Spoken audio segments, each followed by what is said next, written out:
We'll start the last session before the conclusion. And what I want to describe in my talk isn't so much one research or one topic. It's an idea. An idea that I think came through in lots of the talks, lots of the individual talks, lots of the sessions. The idea that geography is geography should be treated as something fluid, something that's moving, something that isn't concrete, that isn't absolute, despite the fact that geography in its places is an attempt to make things very concrete. So it's this interplay between the two. And I'll start it with two personal stories. The first actually has to do with the Tower of David from today. I was there when I think I was about 9 or 10, sort of 8 maybe. I used to collect maps as a child, and part of this collection, I used to get any map that I could, any map from newspapers, from books, maps that when I went traveling somewhere, when someone went traveling, when someone went overseas, they brought me maps. I had lots and lots and lots of maps until my wife forced me to throw them all out. So when I was in the Tower of David, they sold. I didn't buy it. Father bought it for me, but we didn't really buy these booklets. But for some reason, we bought that booklet, a booklet from the Tower of David. I think it was brownish. I still have a vague memory of that booklet. But the interesting thing about it was a booklet about the history of Jerusalem. Every page was a different era of Jerusalem, and every page had textual description and a map of the city. And the map had the city and a larger geographical scope to see where that city was.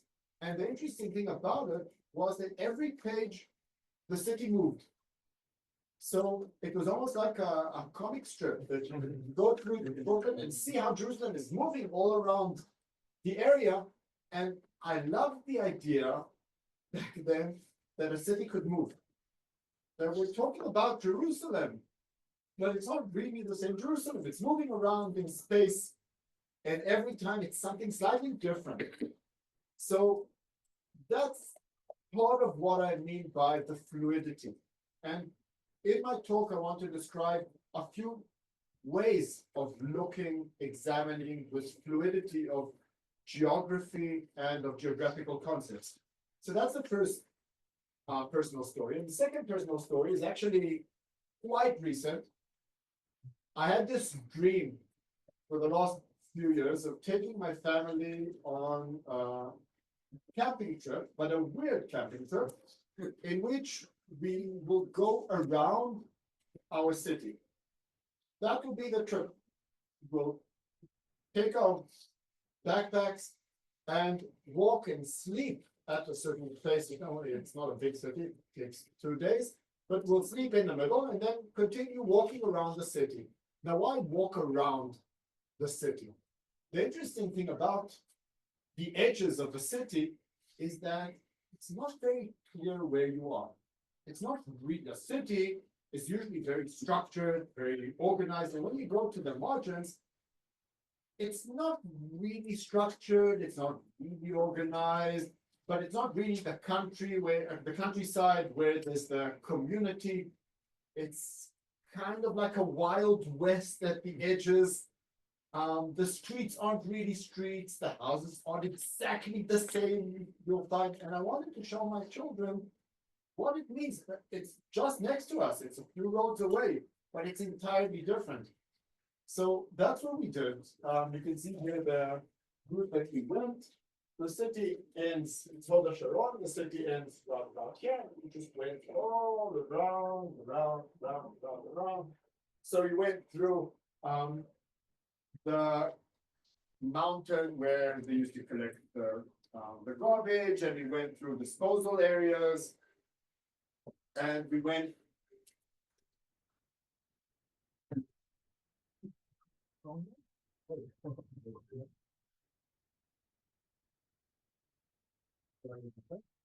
Um, and we went through houses that open up to unpaved paths and open their doors to people who walk around there. And we went through areas with horses and things that you don't really see in the city. And the idea was to show them, again, this idea that the borders aren't clear. It's never, or not never, but at least in us, in that city, it's not clear. And you have to be slightly more flexible about the definition of what happens and where do things end. So these are the two stories I wanted to share with you, personal stories about the idea of fluidity, of change. And now I'll move to my historical work.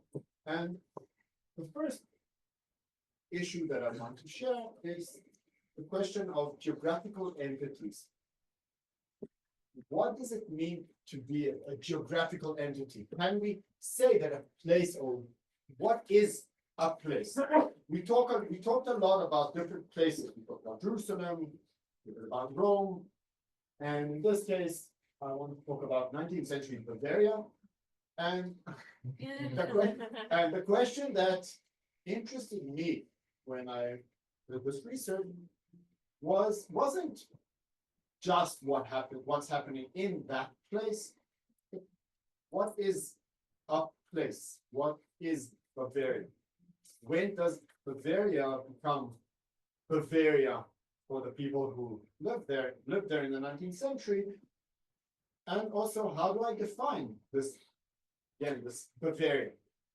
So there's a few ways. I won't go too deep into this research, but I'll talk about borders. And one way to talk about Bavaria in the 19th century, for those of you who don't know, Bavaria has a long history, but in 1815, Bavaria received its independence after Napoleon's loss, and that independence stayed intact until 1871, when Germany was united. And during this period, there's a lot of processes of creating, reaffirming Bavaria, but usually this research around it dealt with legal, judicial ways of reuniting Bavaria, or not reuniting, uniting Bavaria, integrating different places that weren't part of Bavaria before. So, and what I was interested in was the spatial integration. Did Bavaria become something organic? And in order to answer that, I had to answer what I mean by Bavaria in general. So one way of answering where Bavaria is, or what is Bavaria, is looking at the structured lines, the lines that appear in treaties that define this is the edge of Bavaria, these are the borders, which is an easy way, but it's also slightly a cop-out to talk about these borders as just a line that someone put on paper or on the ground. So another way of looking at borders and defining where a place is trying to see where the infrastructures are. And there's all different infrastructures that we can look at, and I want to show a lot of them. But the first type of infrastructure is looking at forces. Where are forces? Are they on the border? Are they inland? Because the places where you put the forces, it could be military, it could be police, could be customs controls. These way of enforced borders create the boundary lines, the boundary territories. It depends on how they're laid out. So this map shows custom and border controls in 1824. And when you look at where they're laid out, as they get bluer, there's more forces. You can see that these border controls aren't really on the borders. Not at all. If you look at them, you can see that these border controls are actually much more focused around Nuremberg, on the northern part of Bavaria, nothing in the south, not so much in the north. And the interesting thing is that actually the one part of Bavaria that's usually considered the very outskirts, the area that's very oppositional, the Pfalz have no border controls at all. Yeah, What exactly is quantified here and how? the amounts of borders, the amounts of forces that were laid out, that were patrolling the area. Per square? or- Yeah. Okay, I lost it. And where did you find the data? Statistical yearbooks of the Kingdom of Bavaria. They have quite Really? detailed information on where these patrols were.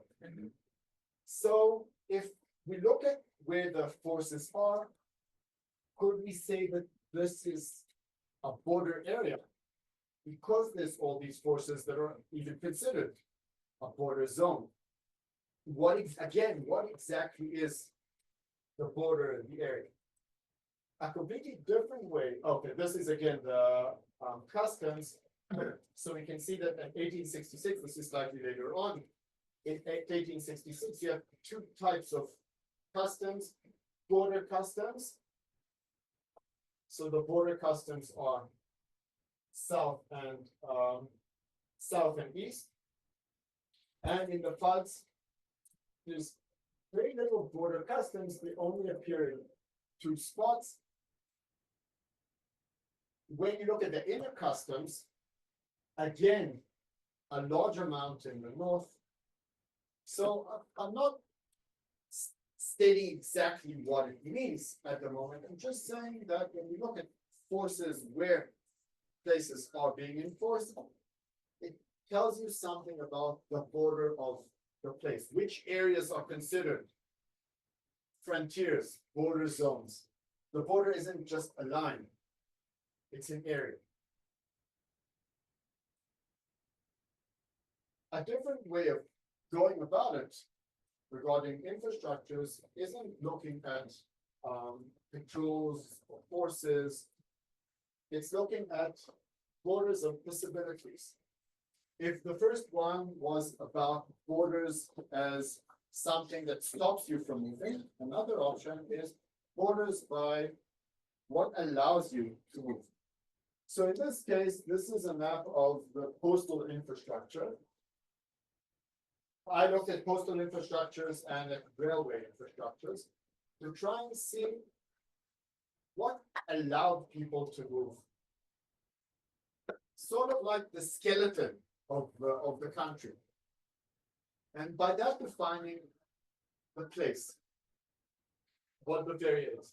So when we look at the 1820s, at the postal infrastructure, the Bavarian postal system was quite new at the early 19th century.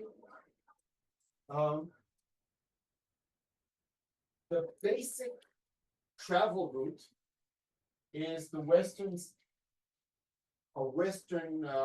route going through Nuremberg, Augsburg, and an interesting city that isn't part of this central route. Which city isn't part of it? Munich. Munich. And the interesting thing in general is that when you look at pretty much all the infrastructures of movement, postal infrastructures, railway infrastructures, Munich is on the outside looking in. It's not part of the main route of Bavaria, which is interesting because usually the story is country, Bavaria, Munich is the capital, everything is focused on Munich. But when you look at the place in a different way, you can see that there are other agents playing with this, with the place, creating the place. So in the 1820s, Munich is slightly outside of a main route of postal network.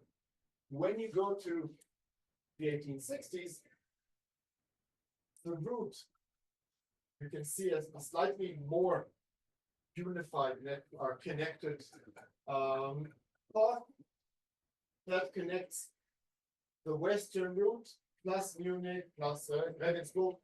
So what I wanted to check was Bavaria integrating, and this is another way of looking at the place. And if we look at the border based on routes, then we can say that the border is everywhere that is connected to this, that's connected within this network. And we can see areas that aren't part of, that are in the outskirts. So again, what exactly is the border? Is the border the legal line around Bavaria? Is it the areas that are enforced? Is it the area that surrounds the possibilities of movement? Different options.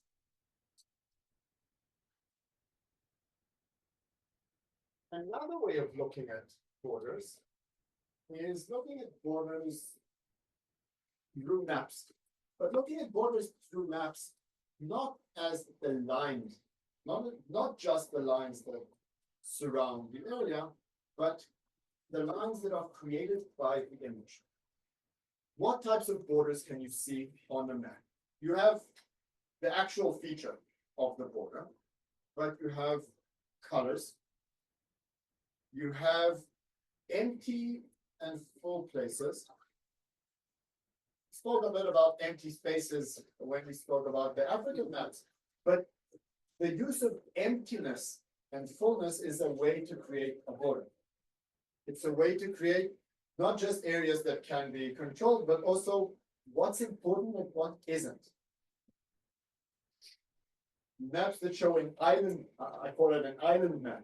A map that shows a single entity, everything around it doesn't exist, creates a border. Another way of creating a border is deciding the general frame of the image, of the map.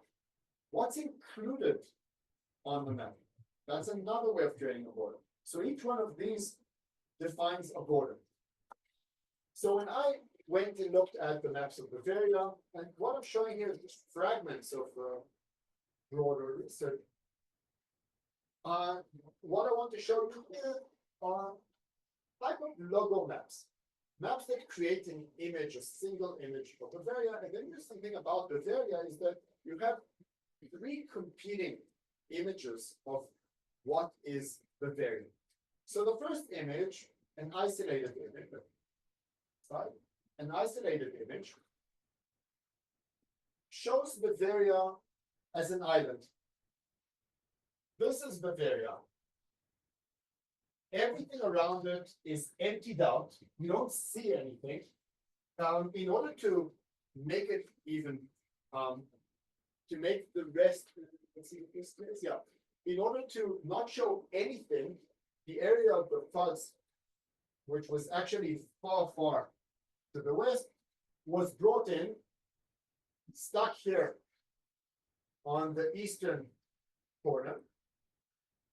And now we get a single image of Bavaria without anything else. We can imagine Bavaria as one unity. It has nothing to do with anything else. So that's one way of showing an isolated, an image of Bavaria. Another very, very common image of Bavaria, here it says Karte von Bayern, map of Bavaria, is a hegemonic map of Bavaria. It has Bavaria,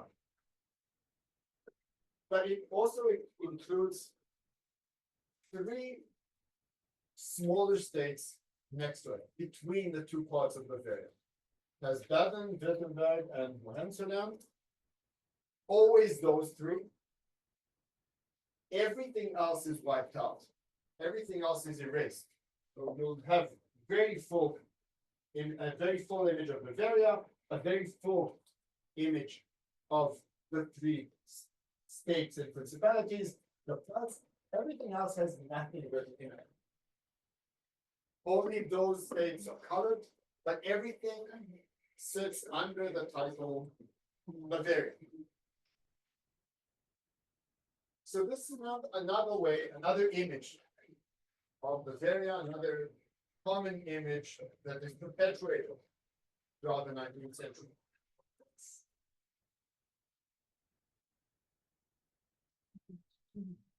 And the third image.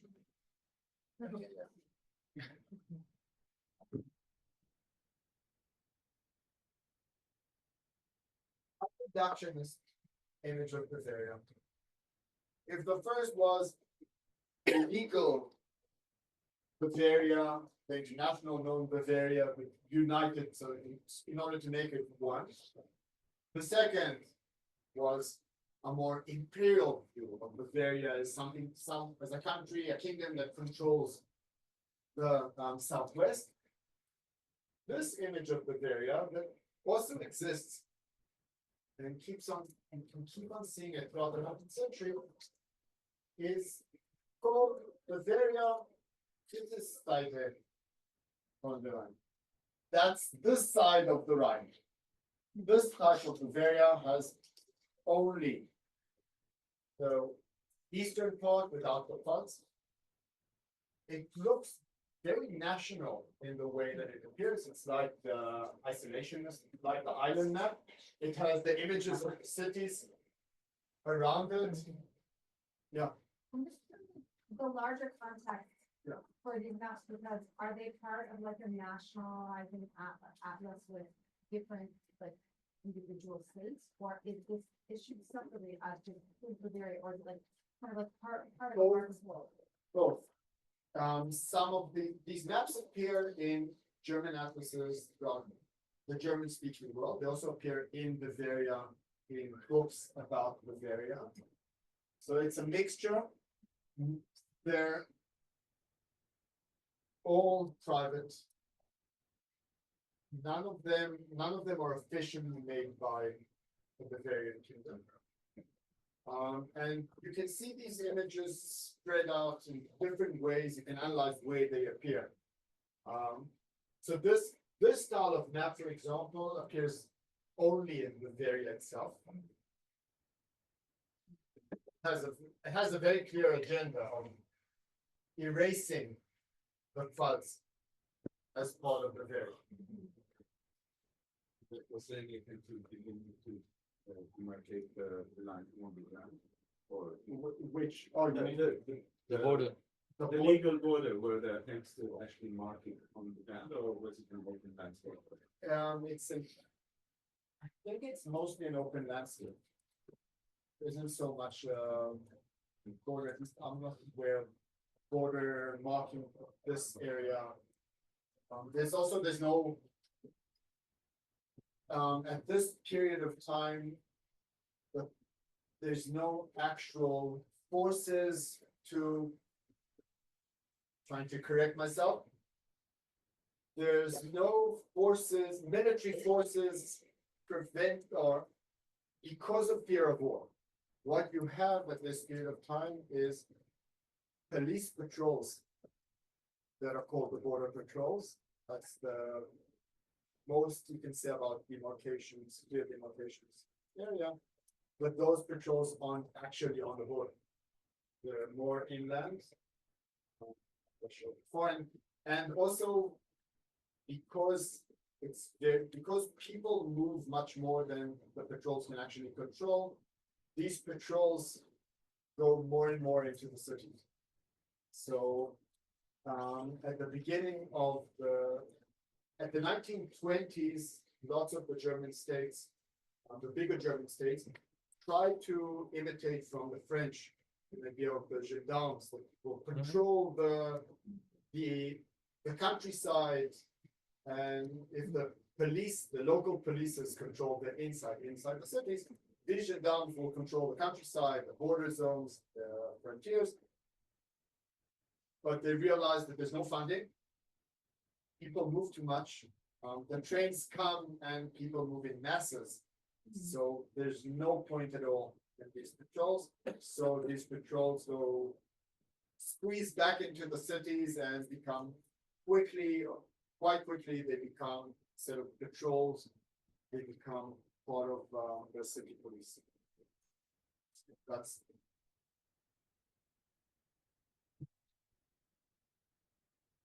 so I spoke about yeah. When I was coming from India and get down at airport, and also while this whole idea was, occupied my mind, and I wrote a nice poem on Ek Sarhad Ye Bhi. That means one border, this one also, which means the border of the nation does not start actually from those borders that you were trying to say, and it also starts in the very middle of the city, especially in the airport areas where you are stumped, deported, or departed. So the moment when you cross their border and you come into different zone, you cannot go back after immigration check. There are a whole lot of, so the borders also are starting here. So this poem is all about it, and I was trying to translate it, but it's too difficult. But I will share in our group. It's interesting. The whole, and throughout the journey, I've been thinking about these borders, how they are, and these spaces, especially the contemporary spaces, where the border is starting in the very core of the city. I completely agree. An airport is one of the most amazing Yeah, concepts of borders because exactly. it's the edge. It's the edge. On the other hand, it's at the center. It's at the most center of every country. It's a border with everything and nothing. It's a gate.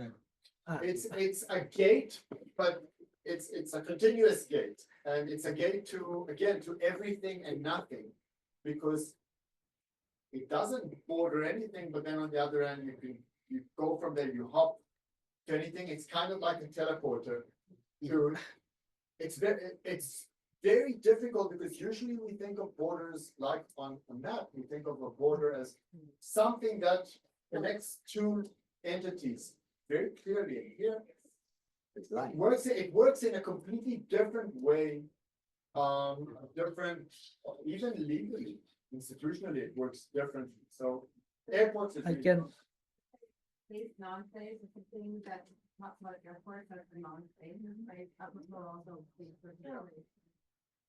Yeah, all border and no place. Yeah. Just to mention like Tom Hanks is Yeah. Oh, yeah. is great in that sense, Yeah. but also that there's like airports are similar, they have social distance to speed routes. In both of them, I mean, they're added kind of maritime border or aerial border, which is still legally speaking, like in today's world, you're not immediately outside of a country's territory. They stamp your passport, but you leave the country, let's say legally, upon this imagined aerial or maritime border. But also when you cross into the airport, you're already under, even in the movie, in the terminal, you enter into some different policing system. Yeah. And actually I gave a conference on borders, I had a whole channel, like a whole series of movies that I showed. And that was one of the movies that I showed, because it's a really interesting conceptualization of borders. Yeah. So, because you're mentioning all that about airports, how do you, historically, Yeah. embassies, their own land inside of land, just that kind of. I'm just wondering with that, how they work with that kind of. It's also kind of a strange. Embassies, I think, would be closer in the idea to enclaves. Ex-territory. Yeah, it's ex-territories. You have the truth is, you still have it in Europe. Not embassies, but enclaves, that you have German villages that are still in Switzerland, and you don't see it on the map because it doesn't, because it doesn't work with the territorial logic of a map, but we have enclaves in lots of places around the world. Different areas that are still controlled by one country, but are actually Somewhere else. The truth is, in my city, there's an enclave of Tel Aviv that they once bought 100 years ago, and it's in the middle of the city, and there's a lot of debate because Tel Aviv wants to build buildings, high-rise buildings, but it's in the middle of the neighborhood, and it has nothing to do with city. Now, they don't care because it's not in their city. And when they bought it in order to send teenage girls who were kicked from schools. They built a school inside this town, so it's kind of like the Australia.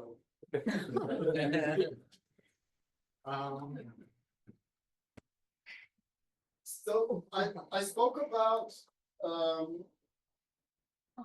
the border lines, spoke about infrastructures of different kinds, we spoke about the imagined borders that come from the map.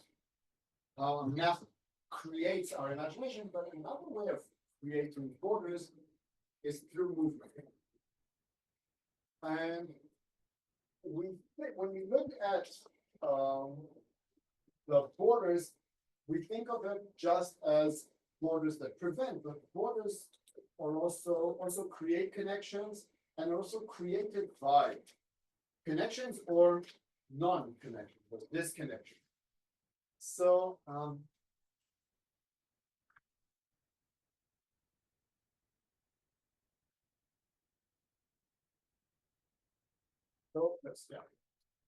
so when I checked vagabonds in Bavaria, there's statistical data that describes where all these vagabonds came from. So you can actually recreate a path of who comes from where. Where do people, in this case, where do the vagabonds go to? Do they go to the regions nearby? Do they go further away? How far away do they go to? And then you can recreate the spheres, these areas that are regions of connections. So this is just one way of going about it. Also check postal connections. Where do people write to? Also check immigration. Where did they immigrate to? Who did they immigrate with? In order to again to create areas that are in which people create the borders of their community, not just by the infrastructures, but also by how they actually practice their spaces. So there's quite a lot of interesting research regarding movement that is being done now. That uses, for example, GIS and computation to take from 19th century data places of residence and places of work and connect the places of work to the places of residence and then check the areas in which people were working in, the distance, the times it took them in order to recreate a new type of border. I want to stop here for a second and talk about my personal story. My research rarely deals with things that are immediately my story. Not from Germany, I have no German heritage, but the story itself is very related to life in Israel. When I think about borders, I think about living in a country that you don't really know what the borders are. Borders are contested all the time. When I think about borders as blocking, but also movement, I think about the borders of Israel. That you have internal borders that some people cross, but others never cross. Like the West Bank. You go into the West Bank or don't you go into the West Bank? That's a border for some and not a border for others. when the Bedouins in the south that used to have connections with the Bedouins in Sinai. That's a border again that used to be crossed quite a lot. And now it's no longer crossed because there's a fence, crossed much less. In the north, you have the Druze. That shout across the border and marry across the border, but sometimes or a lot of times have an issue of meeting because of this border. So the border is both a connecting point, a blocking point, and that's so much a story of Israeli life.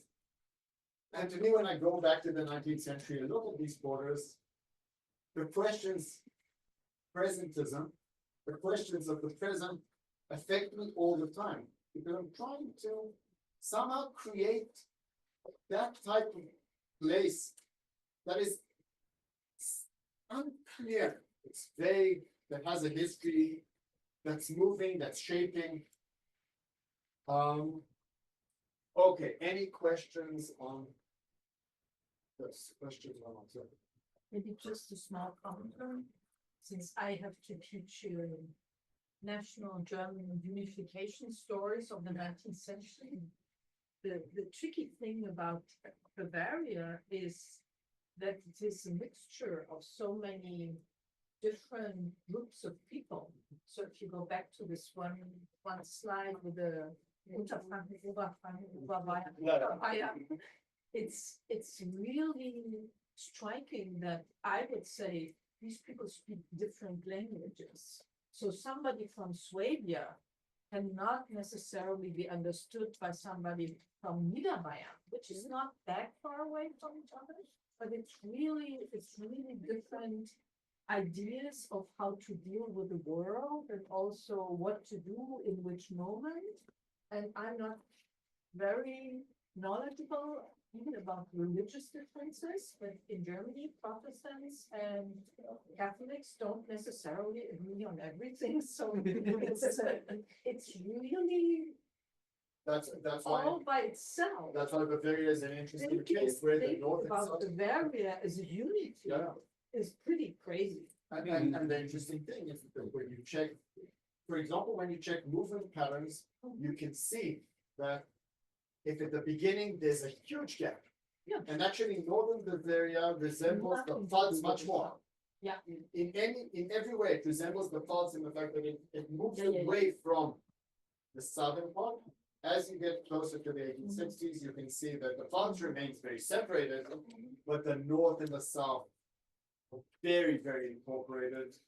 The movement is very different. Even people from Unterfranken and Oberfranken never ever tell them they are Bavarian. They really don't like to be called Bavarian. They think they have been, I don't know, subsumed under the false government. So it's cool, but it's very interesting to look at it this way, to tell the story of communication and also of intertwinement of movements, because this really, I think, helps to get a better idea of the, I would even say, artificialness of this thing. Yeah. Yeah, it's pretty interesting also with regards to the neighboring territories and doing this back to the regions around it. I was thinking if you incorporate topography into the story, if you integrate topography into the story, how do we change these things? Because my impression was always flying in and out of Munich, going to Austria all the time, is that there's a kind of, you go up the mountains, you go down, you know. So there's this kind of that idea, at least in the southern part. Yeah, in the south, the interesting thing about the south is that you have the mountain range, but then on the other hand, you have a strong historical connection to Tyrol in Bavaria. So there you have the physical boundary, but you have cultural connection. But I didn't look so much at topography. I looked when I did this, I looked at 5 different states, German states, and compared all these things between these 5 states in order to check different ways, different trajectories of spatial integration or disintegration.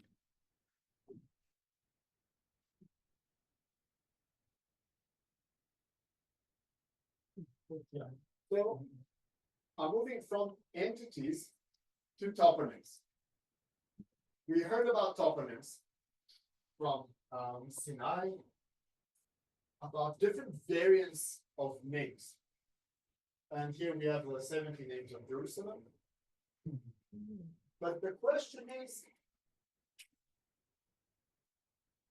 can we use these toponyms as just synonyms? It's the same. If we call Frankfurt, or any other name, is it the same thing? Geography is so much about trying to fit everything to something very structured. So it's very easy to say, well, it's just a translation. But a name has a meaning, has an emotion. So what I want to show is one way of looking at it. And the way that I looked at names, I used a method called topic modeling, and I'll use this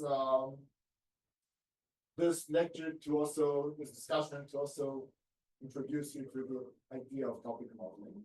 Topic modeling is a computational method of taking text, corpus, and fitting words, occurrences of words, into groups.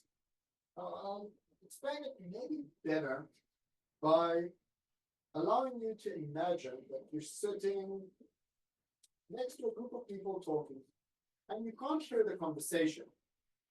But when you listen, you hear the words bike, car, mile, break.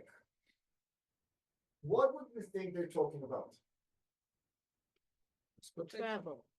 Something transportation. You don't need to hear the whole conversation. The actual placing, association of a few words together gives you an idea of a topic.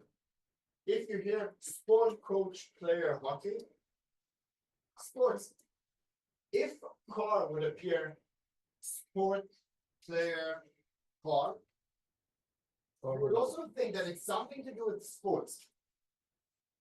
The fact that car appeared here and here wouldn't prevent it from being 2 different topics. So one word can appear in a few different topics.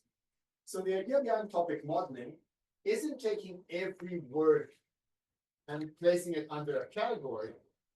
It's taking every appearance of a word and placing that appearance under a group, a set of words, a bag of words. Now, the problem with topic modeling is that it's an unsupervised algorithm. It does it without telling it. You don't need to tell the system, computer, what the categories are. And when you get at the end result are a few bags of words with different frequencies. You know that this word appears more, this word appears less, this word appears more in one topic and not at the other. But you don't know what the topic is. Now, the way to interpret the topic is quite complicated. That's interpretation. You go back, you read the words, you can read the documents, because every document now has different frequencies of topics. Eventually, you come out of it with 2 topics, and if they're good, you can interpret them and give them an interpretation, give them a meaning. So I took the newspaper, Sfira, a Hebrew newspaper from the 19th century, 10 years of that newspaper, and created a topic modeling that includes 20 tags of words. And then I interpreted, me and the team, and I was also on that team actually, interpreted those bags of words. And what you can see here is the 20 topics. Again, it's topics, sort of topics. And in order to not go too deep into each one of these topics, I gave the whole, a few topics a name. This area is all about European struggles of the time. This area is European politics, sciences. This is general words connected to the newspaper, communication in general, rabbinical literature here at the bottom, anti-Semitism, British colonialism. Very broad speaking, yeah. Once you get, once each topic has a frequency of words, you can actually think of them as vectors. Because they have this whole series of numbers defining them. And once they're defined by these series of numbers, you can compare them based on these vectors, and then you can place them on this grid based on similarity between topics. So this grid is the most optimal way to show a two-dimensional in order to enhance the variance between the topics. The most simple words that I can think of, to define it in 5 words. But what I wanted to show is how toponyms change or have meanings. So if you take the toponyms that appear, for example, Austria. Now it's the same, exactly the same topics, but the radius of each circle is based on the percentage or the amount of times Austria was mentioned under that topic. So when you look at Austria, you can see that its main appearance in the newspaper is under European struggles, all kinds of wars, anti-Semitism. It doesn't appear within European politics. This newspaper came out in Warsaw and Berlin. Austria wasn't so much an issue that interested in terms of politics, in terms of general European politics. It was much more interesting in terms of power struggles. Yeah. Maybe I'm not, to this, but what is the difference between European politics and international? European politics is really internal politics.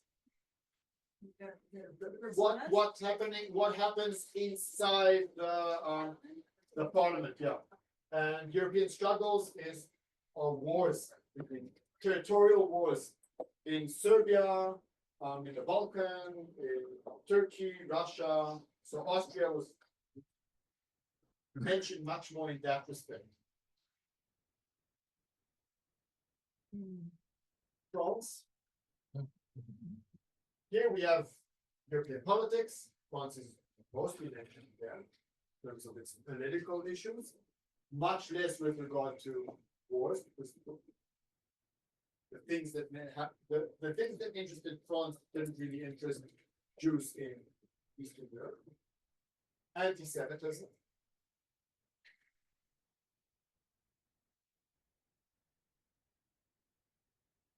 Germany appeared in 3 different names. It appeared as Ashkenaz. It appeared as Germany, and it appeared as Deutschland.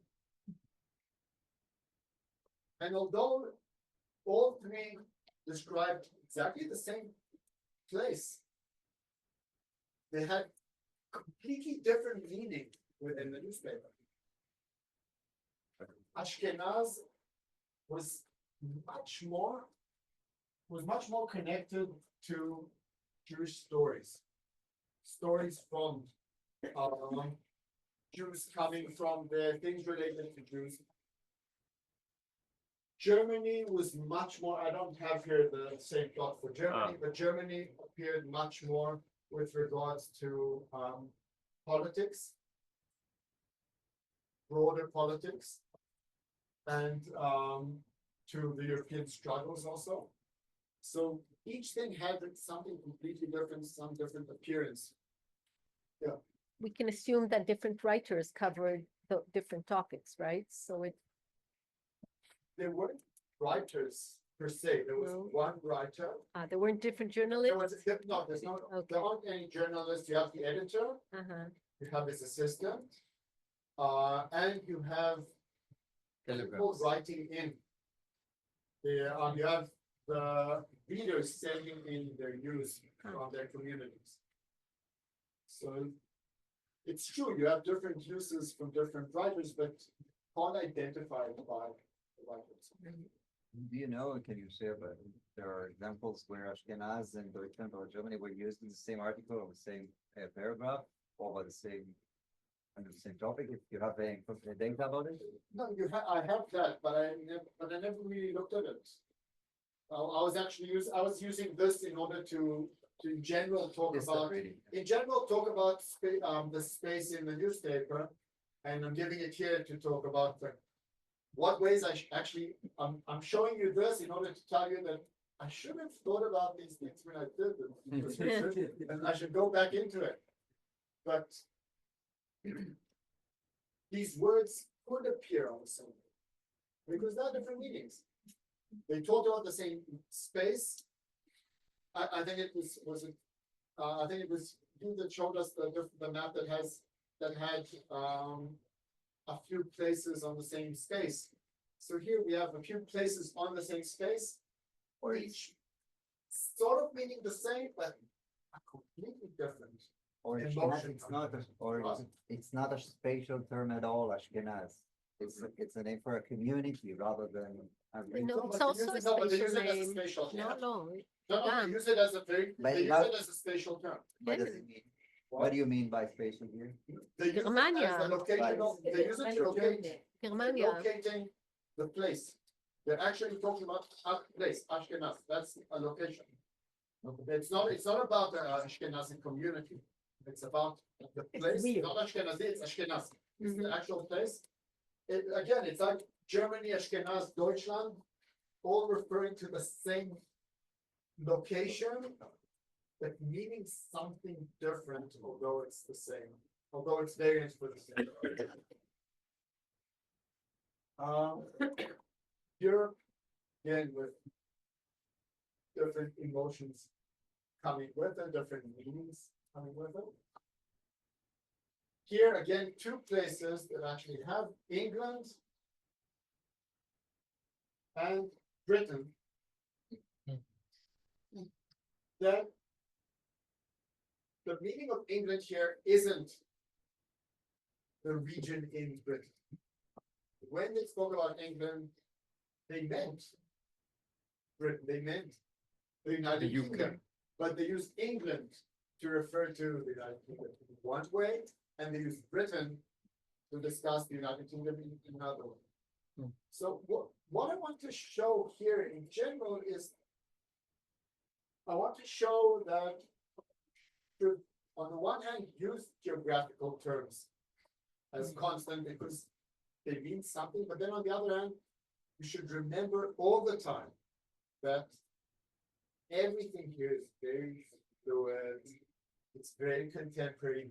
For each word here, each location, each name, toponym has a meaning, and it changes all the time.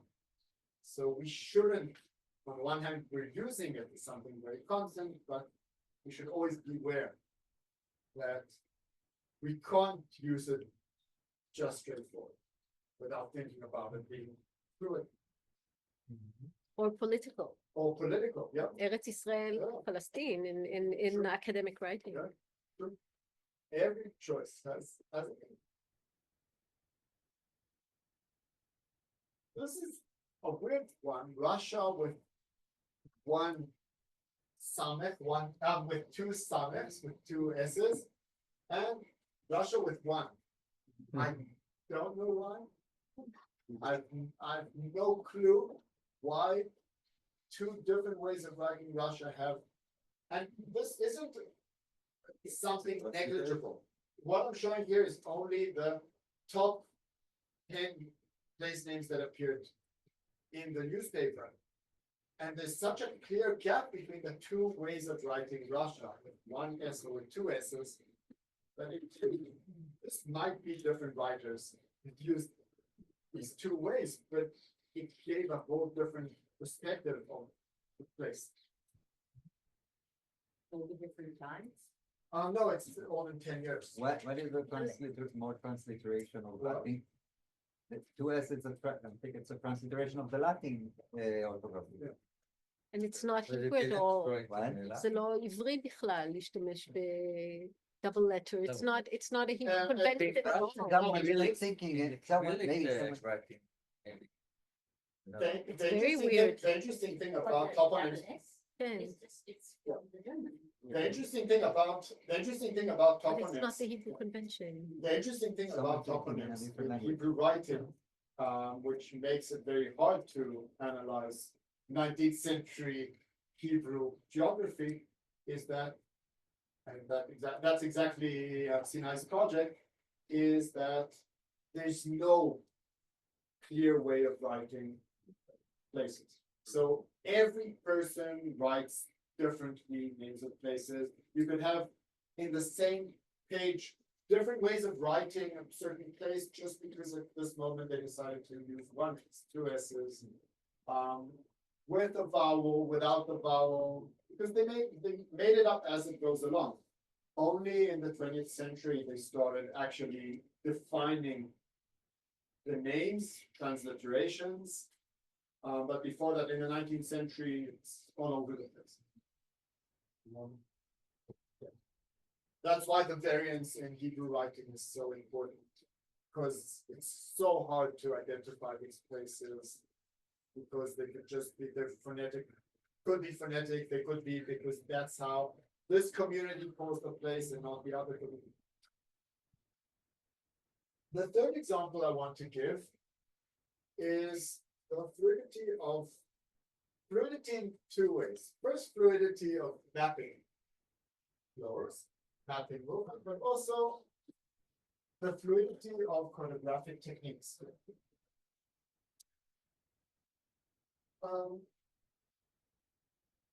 Sue spoke about Tommy's atlas, and he spoke about the fact that the atlas became this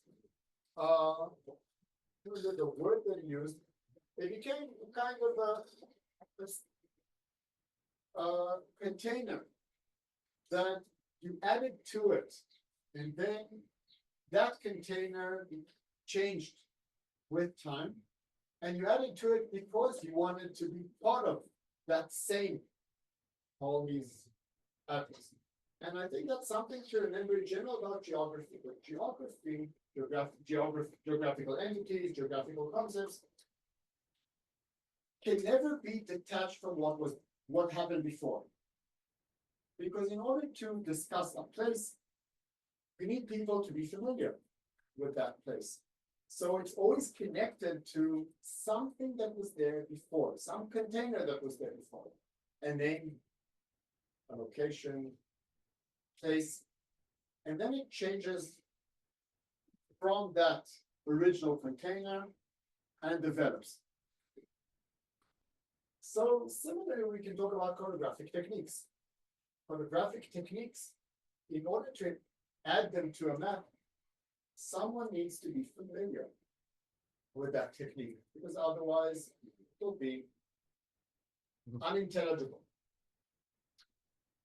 And here I want to talk about a technique that was very new, very innovative when it started, the flow map. The flow map, this is the first flow map ever to appear. In 1838, Henry Drury Honus made this map part of a report on the railway commissioners in Ireland. And the idea was to develop some technique to describe movement, but not just the movement itself, but also the quantity of movement. The volume of movement in a varying way.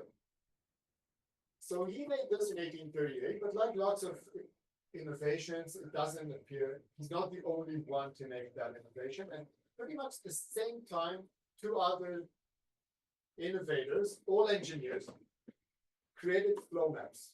One, Belpierre in Belgium and Minal in France, developed the same technique independently because the problem, they all had shared the same problem. How do we describe movement of passengers on railways in a clear visual way so that people will understand them? So I don't want to talk about the original mapping. What I want to talk about is how this changed. So the original aim, motivation of these three was to map individual movement in order to better the infrastructure, the railway infrastructure in their countries. Yeah. How about movement of border crossing people? How much? How? Movement of border crossing people. We often talk about people crossing border. Yeah. Now, there are also border which are crossing people, right? Lately, and Israel is one of the examples of, and similarly, Russia has, occupied the Ukraine. So how do you see this? That we can talk about at the end. Ah. Now, continue with us. It took some time. These maps appeared in 1838. Only after about 50 years, these maps started being incorporated into atlases as something more popular. Like I said, it takes time for techniques to become more familiar. But the interesting thing is that when they appear in atlases, they never appear in the original motivation. At first, they start appearing with regards to ships, travel routes, telegraph lines, volume that's much more on a broader scale. But I want to jump ahead almost 100 years to 1927, when if the original was supposed to be individual movement aimed to better transportation, this type of mapping using the same technique of flow maps is already something entirely different. It's not individual, it's not to better infrastructure. The aim here isn't a global view of the world. This map is from a German atlas, but similar maps can be found in British atlases. Is much more national in its idea. Its aim is to show movement to and from a very clear center. The colors, the idea is the same, or the basic technique is the same, but the ideology that's being presented is something entirely different. And if you look at what happens between 1838 and 1927, you can see how it changes. Individual, then global, then it starts getting colors that are more about national colors, and then the only movement that's being presented is one nation in order to emphasize that movement to and from the country, to show centrality. And another interesting thing about this is that it makes the space all about movement. That's the aim of this map. It's minimal. It's supposed to show you, if you look from far, the only thing you're supposed to see with these clear red lines is movement. And the same technique becomes racial maps that show movement, again, movement of one group. So it says here, after the Wandertrieb der nordischen Men.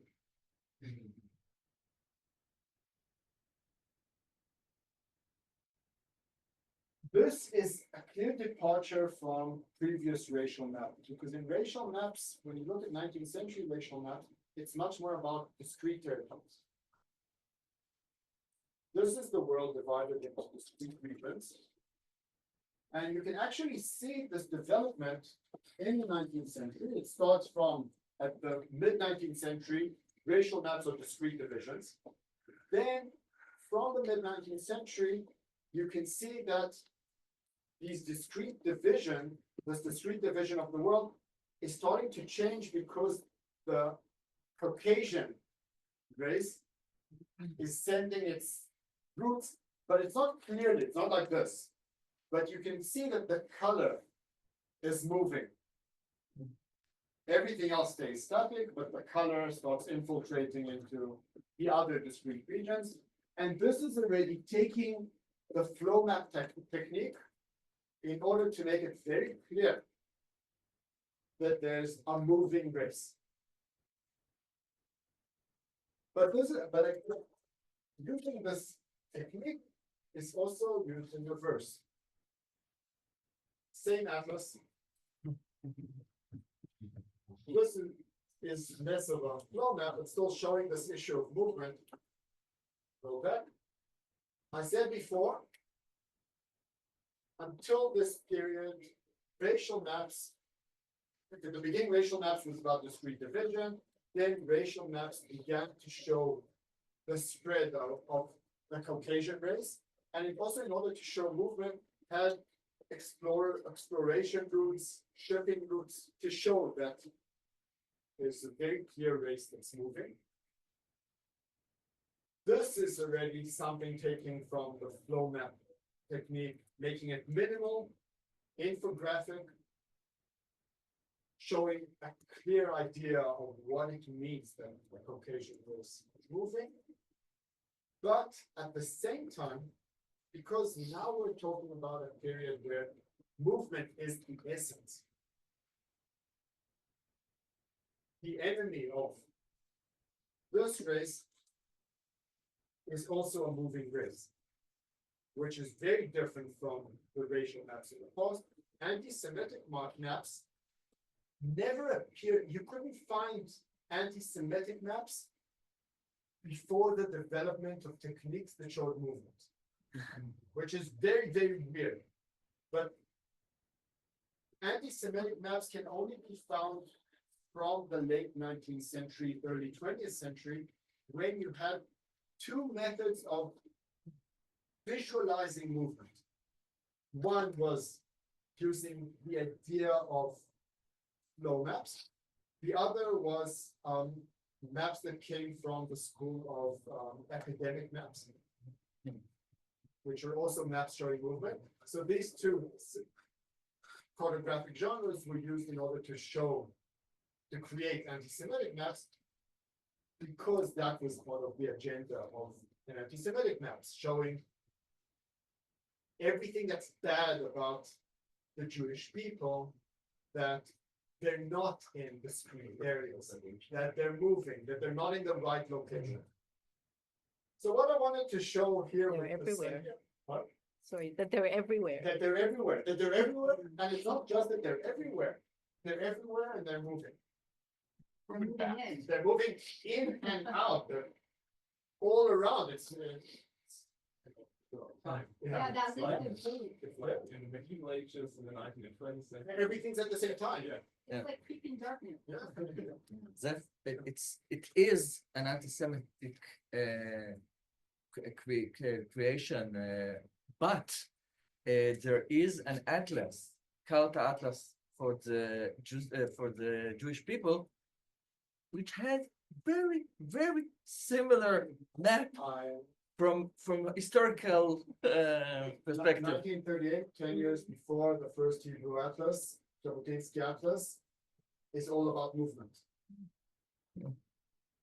It's all about Yeah. movement because that was his way of showing spatiality. But again, you can take the agenda to wherever you want, but it's taking a cartographic technique and it's changing its meaning.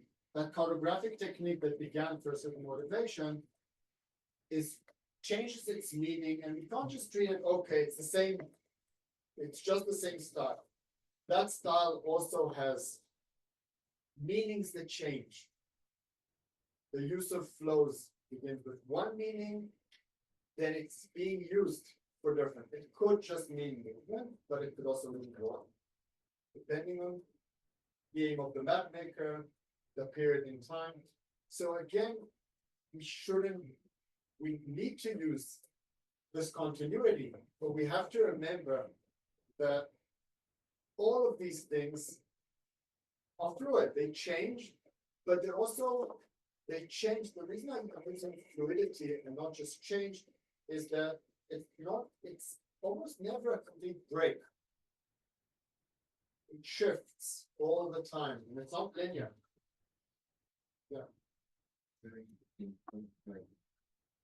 I because movement always varies in fundamental with space and time, like kilometers per hour, right? And how this is kind of represented here is really about and about different techniques and how we do it today in flow charts today and how time changes. One of the most interesting uses of flow maps in terms of space and time is a famous map showing Napoleon's march into Russia. That his map shows a line becoming smaller and smaller, and then it goes back, and it's at the same, it's a story, it's a timeline, it's a map, and it has a very clear argument to his time about the folly of war, how the army disappears by the time it goes back to France. So, yeah. I just want to say about this map in particular, but also very interesting is that where it has in the medieval ages after the expulsion, they're only going to the parts of North Africa that had been colonized. It doesn't have them. They knew they came back to Egypt, to Israel, there to Turkey. It gets this. It's that. Oh, look, they're calling Europe. Yeah. So they, What else map? This is a map I made to describe the formed world of Hatzia, based on how many times each place is mentioned, in order to show that the world and this newspaper was very global in its scope. It talked about the Pacific. Its aim was to teach the readers about the world, about nature. So it described the Pacific and it described the Americas and it described Africa and Europe. But we don't have to, or although it talks about the world, if I just place the locations on the map, it might give us the impression that the world that you get, the world image that you get from reading the newspaper is the world map. And it isn't. What you get is based on how many times a place is mentioned. How is it mentioned? What is it mentioned with? So this placeness that is created by a newspaper or by a book or by walking around the city isn't the place that you might get if you just place everything on map in a Euclidean grid and think that that's the world. There are different ways of recreating the world. And this is one way of recreating the world to show that the world in those 10 years was a very imperial world. France, England, Prussia, Austrian Empire, Russian Empire, and showing the importance for the Jewish story, you have the Ottoman Empire.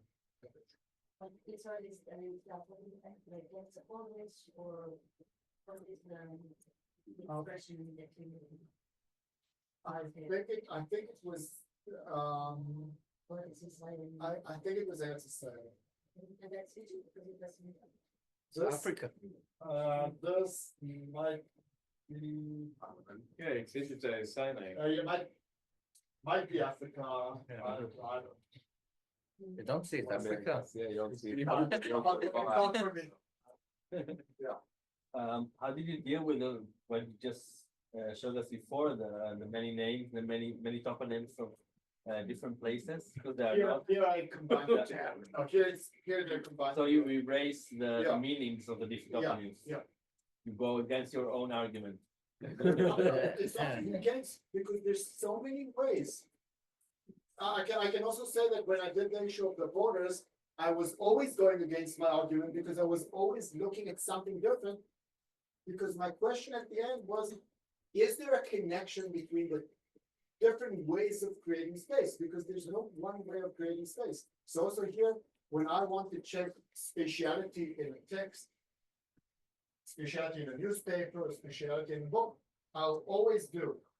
Also check the different toponyms, also create a default map, also create a regular map, and also create a network of association to try and see whether there's a space that goes beyond distant or regular distances just by closeness of appearance.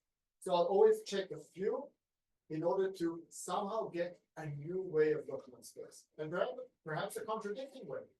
Perhaps there's a few different ways that contradict each other, and I'll never know which one is stronger. But at least I'll get them all together.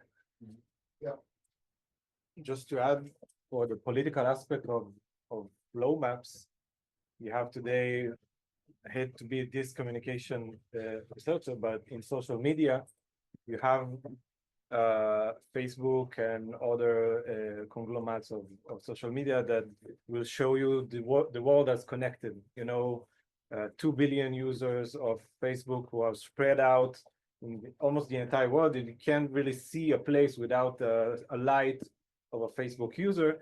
But if you examine the content creation and stuff like that, then you see really stuff like that, you know. So you have to make the separation between how, when you see the flow, you need to see which flow you are examining. Also, when you look at something like that, you shouldn't look at it too far because then it look like everything's connected. Yeah. But then when you look closer, you'll see that it's actually much more local communities.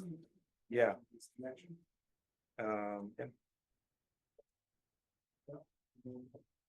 Any other questions? Yeah. I wanted to ask about the circles in the not the one circle was small with 12 mentioned, and then another was really big. The number is the name of the number of the topic. It's not the number.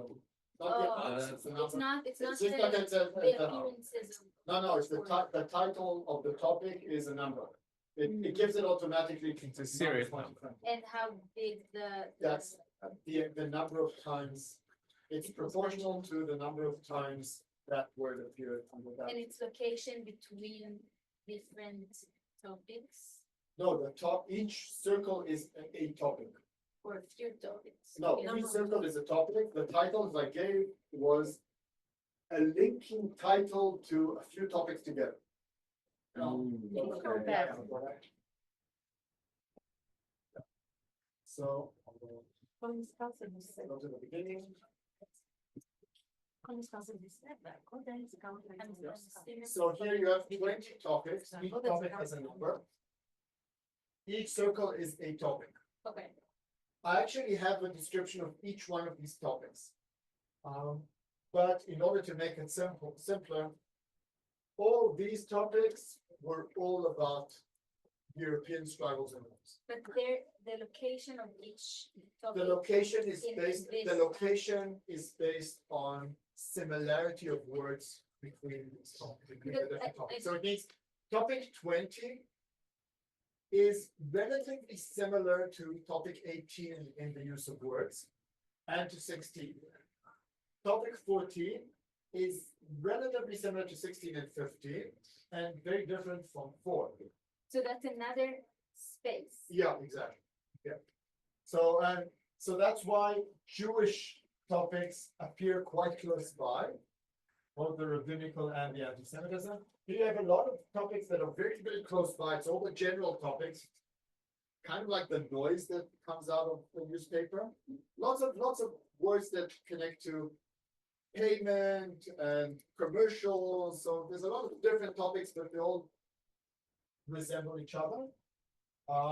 And British colonialism, which is quite separate from all the rest. And the model knows or decides how far they are Yeah. from each other, right? Yeah. That's automatic. What is the name of the tool? Um, what, Topic model. topic modeling is the algorithm, yeah. Topic modeling is the general algorithm, and there's all different tools to do it. If anyone's ever done the connections in the New York Times, that's what topic model. Right? Do the axes have meaning? Like, The axes are, this way of describing something that's multidimensional or two-dimensional space is, it's a mathematical method that takes multidimensional space and searches for the best two-dimensional axes that will maximize the differences between the objects. So usually when it appears, you have PC, there's a lot of ways of giving it different axes. And usually in these visualizations, you'll also have in percentages how much of the variance is described by that axis. So, but again, it's very arbitrary because there's no X and Y. It's floating in the space of all these circles. So it looks for the best angle that you can take that will show you the difference. I have a 3D view of that if you wanna.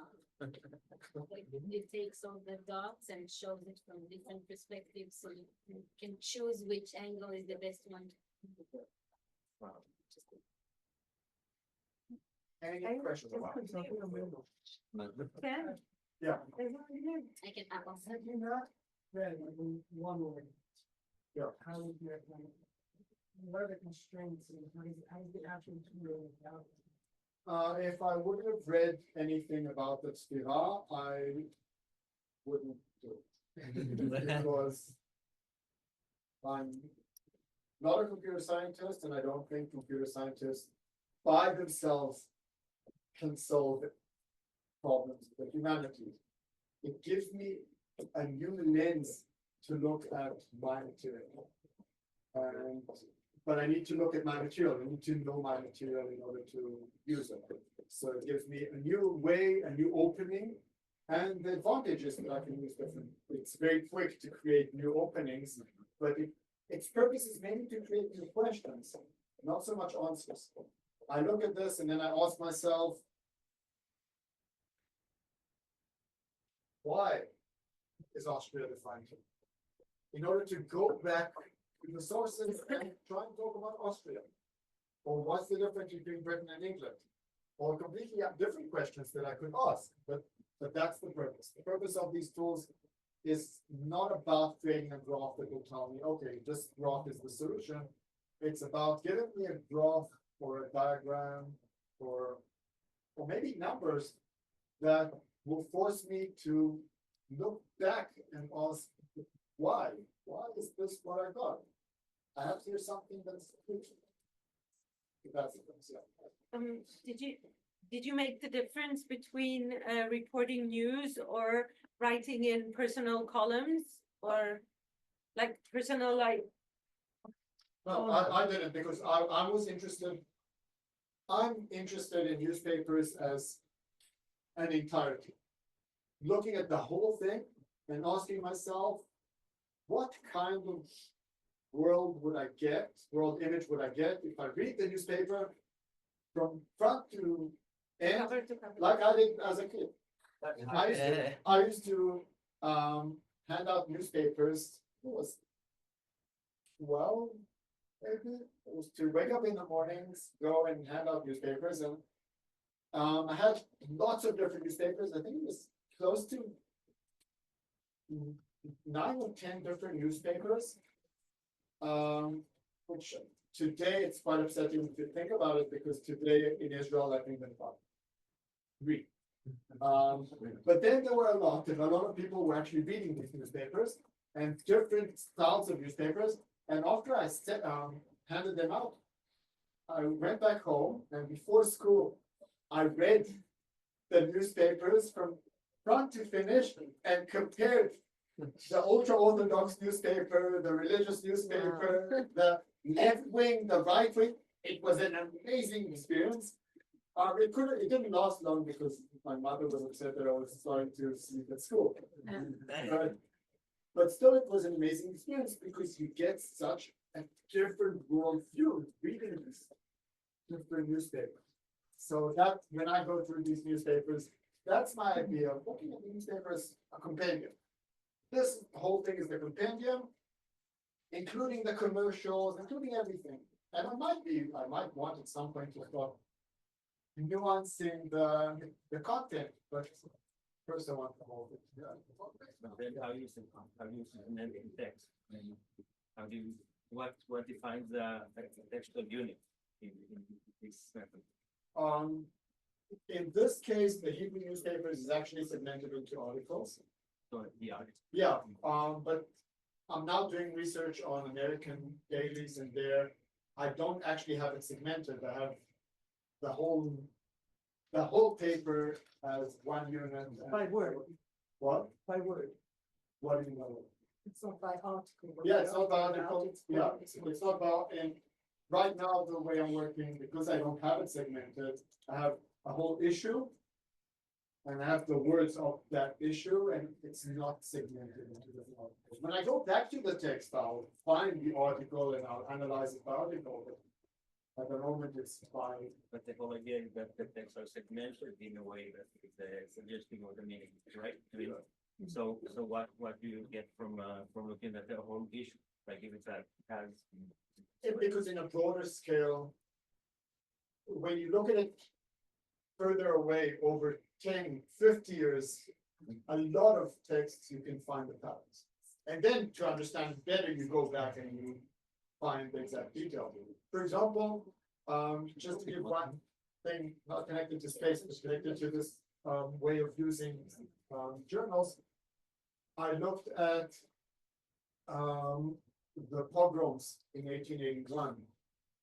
And I was looking at the change of discourse around the pogroms, what happened before and what happened after. And using this method of topic modeling, I could actually see the change that until the pogroms in 1881, most of the content was about world politics. From 1881, you can see how it shifts more and more towards Jewish topics until it's entirely about Jewish topics. And more interestingly, when you said about segmenting, I can identify using topic modeling the exact day that each event was first mentioned, including the pogroms, and it doesn't happen on the day that the pogroms are first announced, because at the beginning it appears as a very side note, and only 2-3 weeks afterwards identified as something important, and then it becomes a topic. So you can actually find the exact pinpoint, the exact moment that something becomes a topic. So it's always a mixture. This idea of working with large scale methods is a mixture of zooming in at precise moments, using these methods to identify those. Exactly being points with time and how you visualize time. It would be really cool. You have that, and then like, okay, 2 weeks after the program, and then a new circle blows up and it stands and contracts and have that. Maybe we can use GIFs or I don't know, like. Do this. You can see it in Google Trends. They have some kind of a tool that what people are searching in Google. Yeah. And you can see in the COVID, you see nobody knows about COVID, about Corona, about anything else, and then in one day. We started calling it Corona and then Yeah. somehow it gradually changed to COVID. I think it's in Israel it was Corona, and in the States it was COVID. Just, I think we need to end, but just to say one last thing.